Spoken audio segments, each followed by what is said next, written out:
Miren, familia. Abran bien los ojos y presten mucha atención, porque lo que les voy a contar hoy no lo van a escuchar ni en los noticieros comprados ni en los canales que le rinden pleitesía al gobierno de turno. Nos dicen en las noticias que China está soltando plata como si no hubiera un mañana, mientras que Estados Unidos, los gringos, aprietan la correa y suben las tasas de interés. Nos lo pintan como una simple pelea de gallos, un forcejeo entre gigantes. Pero eso, señoras y señores, es el cuento para dormir a los niños. Detrás de todo esto hay un diseño, un plan fríamente calculado, una guerra silenciosa cuyo campo de batalla es tu bolsillo. Es el Perú. Esta guerra, en su esencia más pura y brutal, se trata de algo que nos toca a todos, todos los días: el precio del balón de gas que se dispara sin control, el costo de la gasolina en los grifos que nos deja temblando, y la capacidad de un país para imprimir billetes sin que su moneda termine valiendo menos que el papel en que se imprime. Y nosotros, el Perú, estamos justo en el epicentro de este terremoto. Primero, entendamos la situación de China. Imagínense al dueño de una bodega, al emprendedor que se sacó el ancho para poner su negocio, pero que ahora está hasta el cuello de deudas. Para sobrevivir, para pagarle a los proveedores y no cerrar este mes, raspa la olla y saca préstamos de donde sea, incluso del gota a gota, sabiendo que es pan para hoy y hambre para mañana. Así está China, desesperada, inyectando miles de millones a su economía para evitar el colapso. Pero, cuidado. Ningún país del mundo, ni el más poderoso, puede darle a la maquinita de hacer billetes sin control. Para hacerlo, necesita una condición fundamental, una garantía de hierro: que los precios no se disparen, que la inflación no se coma el sueldo de la gente. Y aquí viene la clave, el secreto que ha mantenido a flote al gigante asiático. La única razón por la que China ha podido soltar plata de manera tan agresiva y salvaje es porque, hasta ahora, había conseguido una fuente de energía estable y, sobre todo, ridículamente barata. Piénsenlo bien. Si el petróleo es barato, la electricidad para las fábricas es barata. El costo para transportar los productos es bajo. Y si todo eso es bajo, el precio del producto que llega a la tienda no sube. El pollo a la brasa del domingo no te cuesta un ojo de la cara. En ese escenario, el gobierno puede soltar liquidez, puede regalar plata como cancha, porque el mercado, la calle, más o menos lo aguanta. La estructura no se viene abajo. Pero entonces, en este tablero de ajedrez mundial, aparece un jugador que muchos odian, que a muchos les parece un payaso, pero que es un tiburón para los negocios y entiende el poder como nadie: Donald Trump. Y Trump no va a pelear esta guerra con numeritos de la Reserva Federal o discursos en la ONU. No. Él va directo a la yugular. Va a destruir precisamente esa condición de supervivencia que tiene China. En lugar de atacar con tasas de interés o movidas cambiarias, Trump ha apuntado sus misiles directamente al petróleo, a los recursos naturales, lo más importante, a la logística global. Para que me entiendan en casa, es como si de un día para otro, con tu mismo sueldo de siempre, te triplicaran la tarifa de la luz, el precio de la gasolina se fuera a las nubes y el costo del delivery de tus compras se volviera un lujo impagable. Sencillamente, tu vida colapsa. Te dejan misio. Trump, antes que político, es un empresario con una mentalidad implacable. Jamás se mete en una pelea que no puede ganar, y en esto, ya nos mostró todas sus cartas. En un discurso que pasó desapercibido para muchos, lo dijo con una claridad que asusta: la competencia con China no es un tema de chips o de celulares. Es una batalla por quien controla el flujo de las materias primas y las rutas por donde se mueven. Su estrategia es simple y letal. Estados Unidos va a agarrar el interruptor, el switch, de la energía y los minerales que mueven al mundo. Ellos van a decidir quién recibe y quién no, y a qué precio. Y aquí, peruanos, es donde nuestro país entra de lleno al juego, queramos o no. Aquí es donde nos tienen en la mira. El punto clave en este mapa siempre ha sido Panamá. El Canal de Panamá es, en la práctica, la única gran autopista marítima que conecta Norteamérica y Sudamérica, el Atlántico con el Pacífico. Es el peaje del mundo. Y los gringos, muy astutamente, acaban de asegurarse su control total. En una jugada maestra, tomaron el control de las operaciones portuarias que antes manejaba una empresa de Hong Kong. Con esto, tienen un arma potentísima: pueden controlar a su antojo el costo y el flujo de todo el petróleo, los granos y los minerales que suben desde nuestro continente. Pero, ¿qué ha hecho China mientras tanto? Con una astucia milenaria y, seamos sinceros, con la complicidad o la ceguera de nuestros políticos, empezando por este gobierno de Dina Boluarte que parece vivir en otro planeta, nos han clavado una estaca en nuestro propio patio trasero. El megapuerto de Chancay. Un puerto de aguas profundas, controlado por capitales chinos, en nuestro propio territorio, a un paso de Lima. ¿Ustedes de verdad creen que los gringos, con Trump a la cabeza o sin él, van a quedarse de brazos cruzados mientras China construye su propia puerta de entrada y salida a Sudamérica, su propio canal para sacar nuestro cobre y meter sus productos, saltándose el peaje de Panamá? Por favor. Despierta, Perú. De la noche a la mañana, sin que nadie nos preguntara, nos han convertido en el tablero, en el campo de batalla de esta nueva guerra fría. Y la primera ficha que Trump mueve en este ajedrez mortal es nuestra vecina, Venezuela.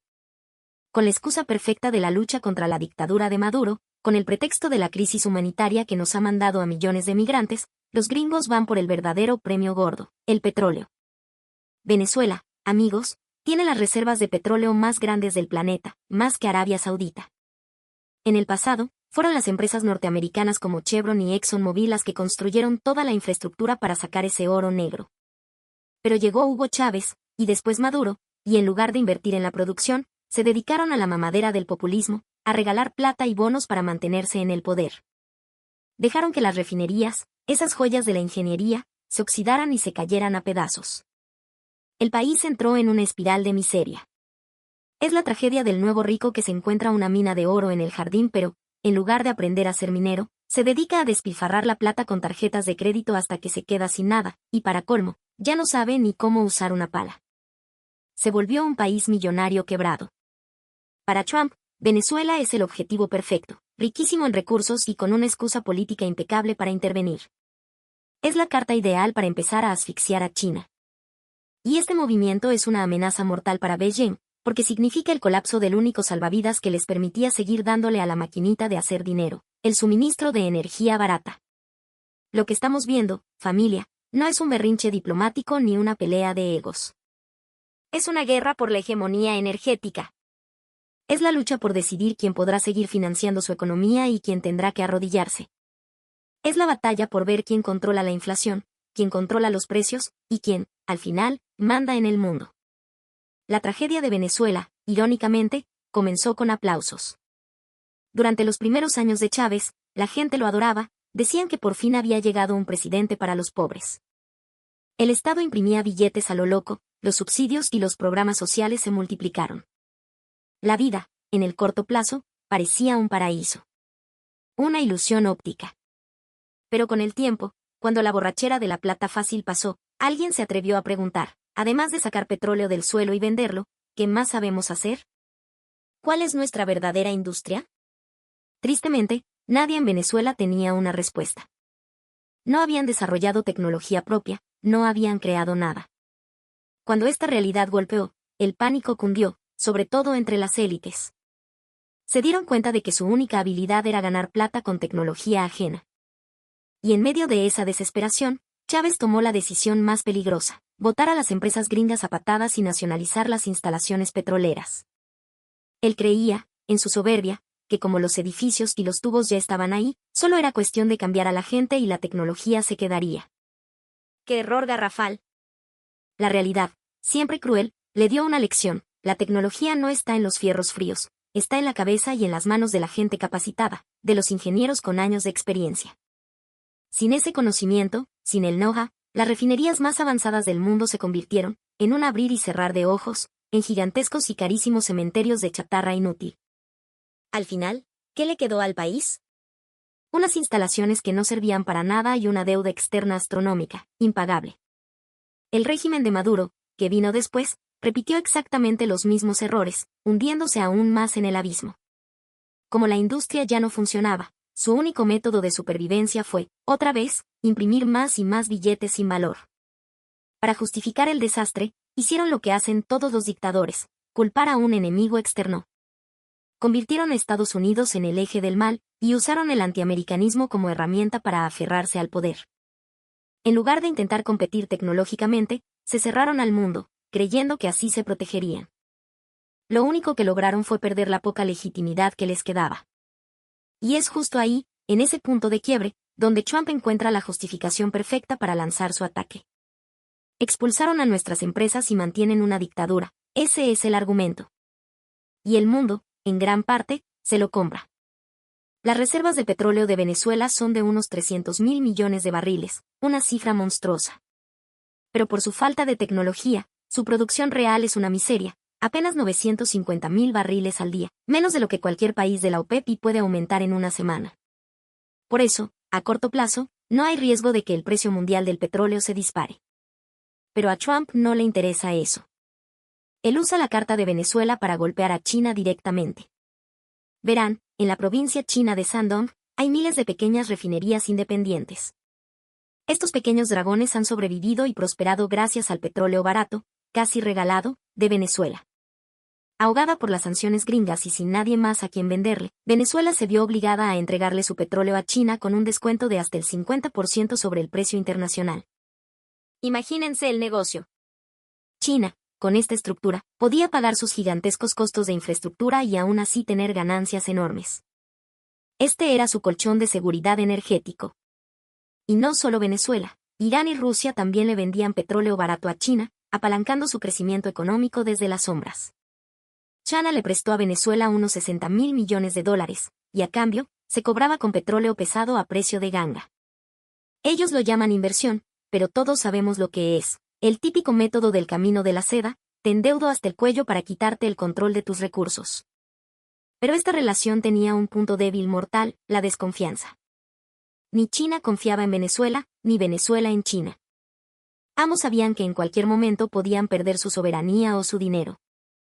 Y ese es eslabón débil, esa cadena de desconfianza, la que Trump se propone romper. Su plan es traer de vuelta a las empresas petroleras estadounidenses a Venezuela para darle la vuelta a toda la tortilla. Si además logra que Rusia e Irán se dobleguen a la presión y reorganicen sus ventas, la gran muralla energética que China construyó con tanto esfuerzo se derrumbará en un instante. ¿Y por qué esta obsesión china por el petróleo barato? Para proteger el valor de la montaña de dinero que están imprimiendo como locos.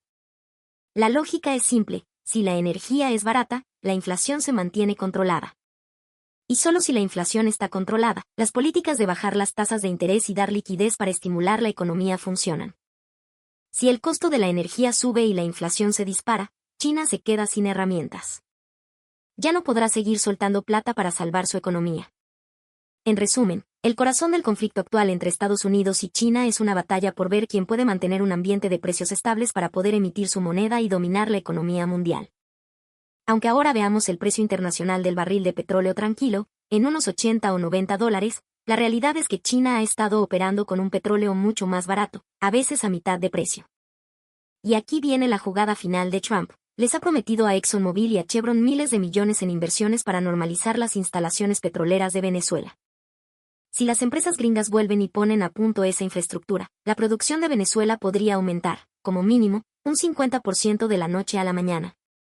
Y todo ese nuevo petróleo venezolano, en lugar de irse a China con descuento, se venderá en el mercado internacional al precio que es. El privilegio de China, su oferta especial, desaparece por completo.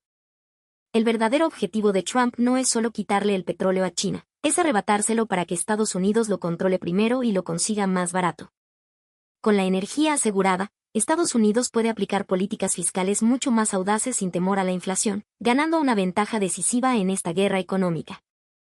Es una partida de ajedrez de altísimo nivel para rediseñar los flujos de energía del mundo en torno a Estados Unidos y, de paso, cortarle el oxígeno económico a su principal competidor. Y la estrategia va más allá. Abarca incluso el petróleo de esquisto, shale oil, de los propios Estados Unidos. Al conseguir el petróleo pesado y barato de Venezuela, le sobra su propio petróleo ligero, que es de mayor calidad. ¿Y qué hacen con él? Se lo pueden vender mucho más caro a Europa, que está desesperada por fuentes de energía tras el conflicto con Rusia. Es un negocio redondo, Estados Unidos gana plata vendiendo su energía, y Europa se vuelve cada vez más dependiente de ellos. En este nuevo mapa, un país como Canadá, que antes le vendía a Estados Unidos, ahora tendrá que buscar clientes en Asia, lo que a corto plazo podría ayudar a estabilizar los precios. Pero a largo plazo, la pelea se expande. Ya no es solo por el petróleo. La nueva frontera es la electricidad y el gas natural licuado, GNL. Son el combustible para la revolución de la inteligencia artificial. Para alimentar esos monstruosos servidores se necesita una cantidad de energía brutal, y quien controle ese interruptor, controlará el siglo XXI. Por eso oyen a Trump hablar otra vez de comprar Groenlandia. No es una locura. No quiere el hielo, quiere los minerales raros que hay debajo, el neodimio, esencial para los motores eléctricos y los robots. Esos minerales son el arroz de la industria del futuro, y hoy por hoy, son la única carta fuerte que tiene China para competir. Si Estados Unidos asegura también el suministro de minerales raros, China quedará completamente aislada en la carrera tecnológica. Todo este plan se parece, de forma escalofriante, a la estrategia imperialista de la Gran Bretaña del siglo XX, que instalaba sus fábricas en la India pero controlaba las finanzas desde Londres. Los británicos cometieron el error de entregar la manufactura, de no tenerla en su propio territorio, y al final perdieron la hegemonía. Estados Unidos ha aprendido esa lección y no piensa cometer el mismo error. El famoso America First de Trump no es un simple eslogan, es el cálculo frío de traer todas las industrias clave y el control de todos los recursos estratégicos de vuelta a casa. Para ganar esta guerra, no puedes depender de tu enemigo ni para que te preste plata ni para que te venda recursos. El campo de batalla ha cambiado. Ya no se pelea con tanques y fusiles. Se pelea con energía, con logística, con minerales raros y con la capacidad de imprimir dinero que no se devalúe. Y nuestra economía peruana, nuestra frágil economía, está atrapada en medio de este huracán. Nos enfrentamos a la elección inevitable de cómo navegar la reorganización de las cadenas de suministro globales. ¿Cuánto tiempo más podrá China aguantar con su modelo actual? ¿Y cuál debe ser la estrategia del Perú en esta fisura que se abre entre los dos titanes?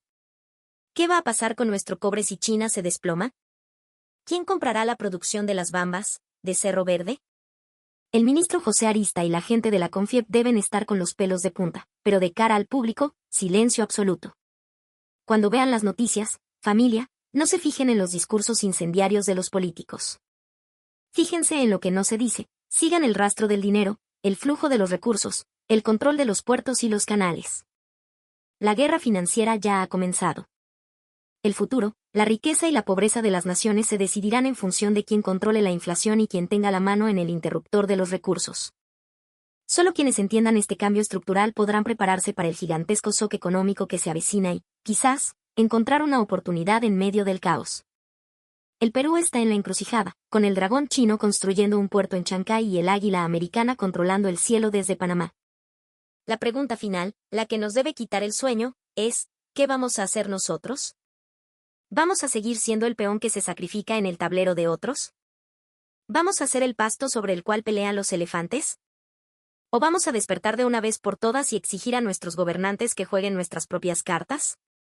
Esta pelea de titanes, créanme, se siente en el bolsillo del pueblo. La próxima vez que vayan al mercado y vean que el precio de la papa ha subido, la próxima vez que paguen en el grifo, acuérdense de esto. No es casualidad. Es el eco de una guerra que se libra muy lejos, pero cuyas balas nos impactan directamente a nosotros. Despierta, Perú. Despierta.